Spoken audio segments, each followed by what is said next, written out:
Well, hello everyone, and welcome back to my channel.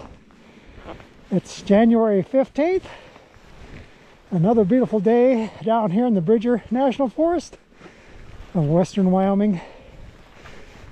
Julie and I are skiing the Fish Creek ski area, and it is a cold but beautiful day. And as you can see, the situation has changed dramatically from my last video.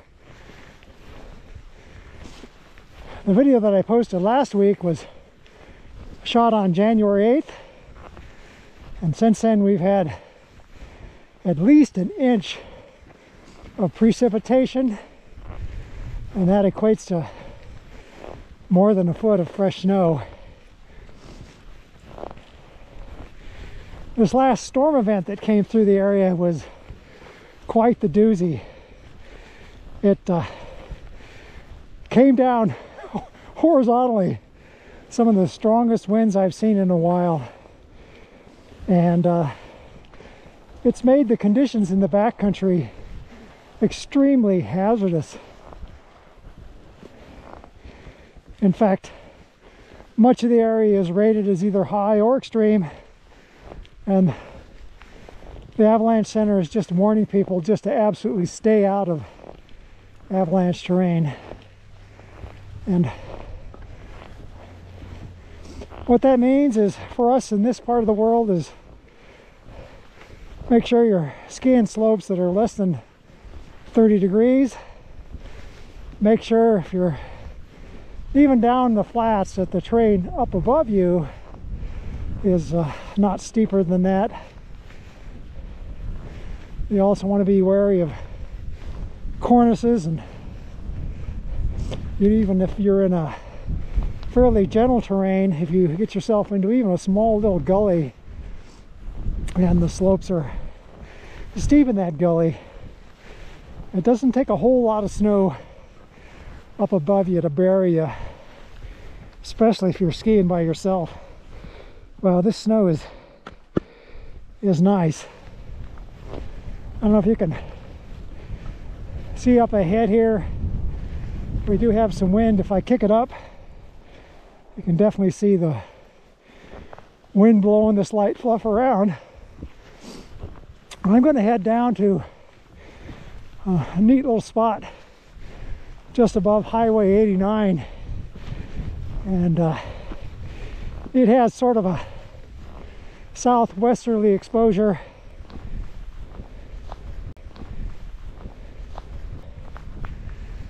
Wow, look at this interesting little drift formation here. It's so cool looking at how the wind can whip the snow around and make some interesting sculptures. I was down here skiing just a couple days ago, and I tried to shoot a little bit of video, but the snow was extremely dense, and we don't normally get snow that's super dense. Of course, we do get wet snow once in a while. This snow was really different, and I was talking to Stephen, and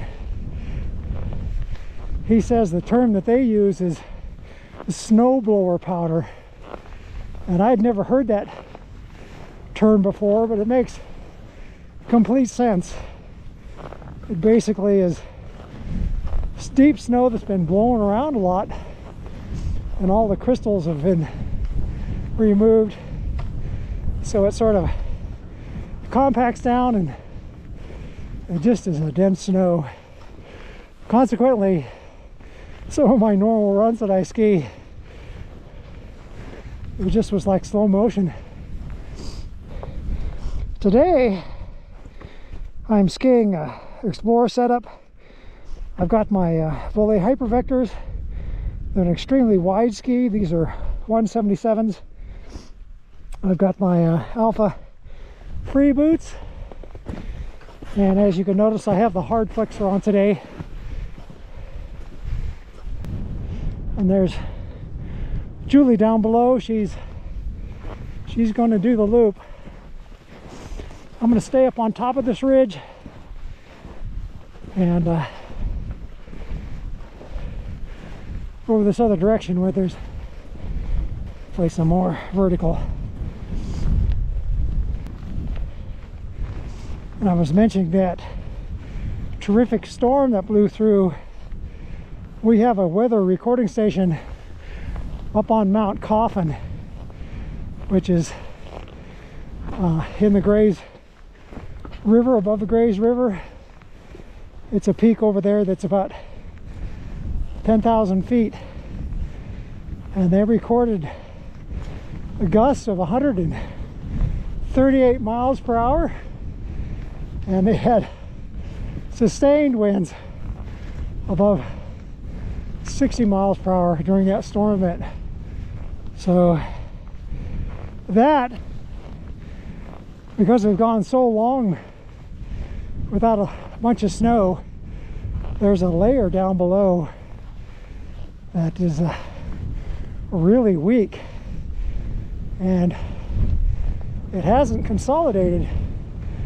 So that weak layer down below, a couple of feet on top of dense wind-blown snow, is a recipe for danger. In fact, just yesterday over above Star Valley Ranch, a couple skiers were out.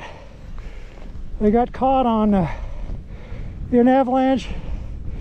One of them passed away, the other one survived. People think the really steep slopes are the most dangerous, and statistically they're not. When really steep slopes have a weak layer down below, they oftentimes trigger all by themselves, just by the forces of nature. And it's those darn slopes that are around 30 degrees that you sit there quietly waiting, and a snowmobiler or a skier can easily set them off with the weight. We are approaching my takeoff point. Let's see what we got over the edge here. Yeah, maybe a little more brush than I anticipated.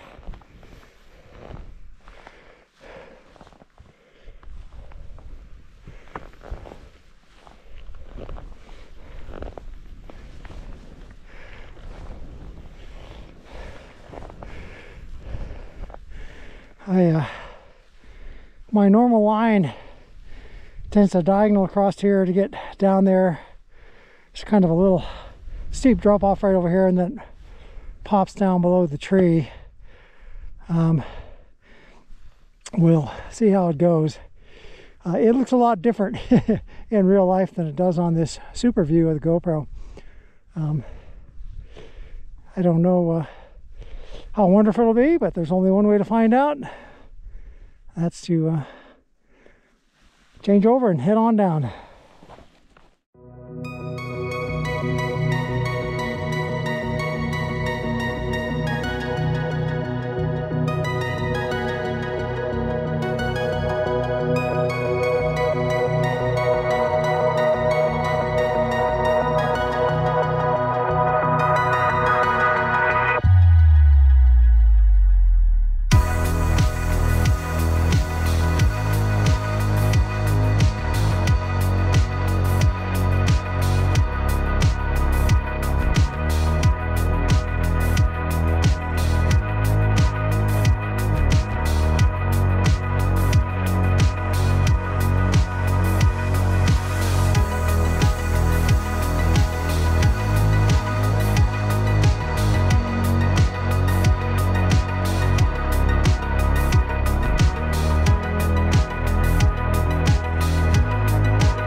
And the skin is a G3 glide light.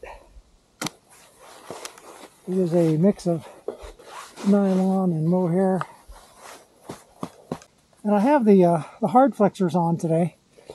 I probably should put the flat plates on for going up this hill, but it's only maybe 400 or 500 feet of elevation gain, so I'm going to just bear through it, suffer through it, keep it a little bit of a lower angle.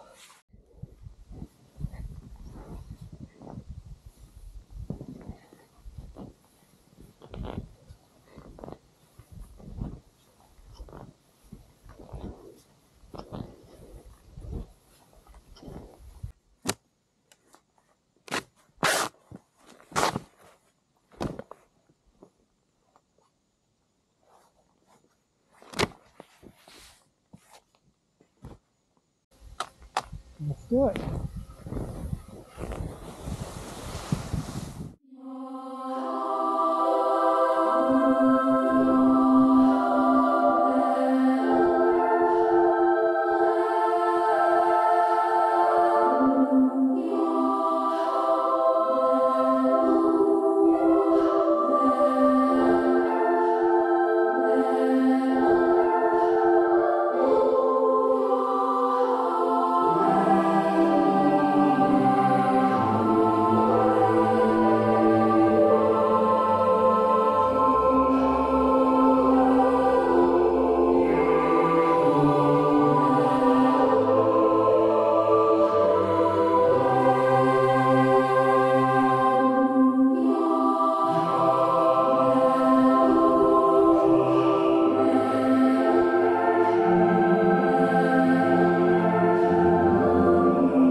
Wow, what a change in snow conditions from last week's video.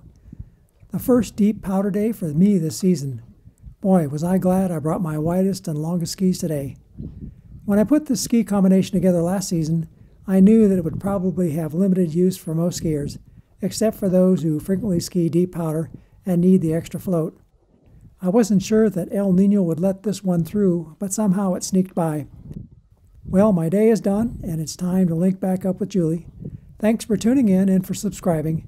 It helps the channel grow. Until next time, be safe, be kind, and always expect the unexpected.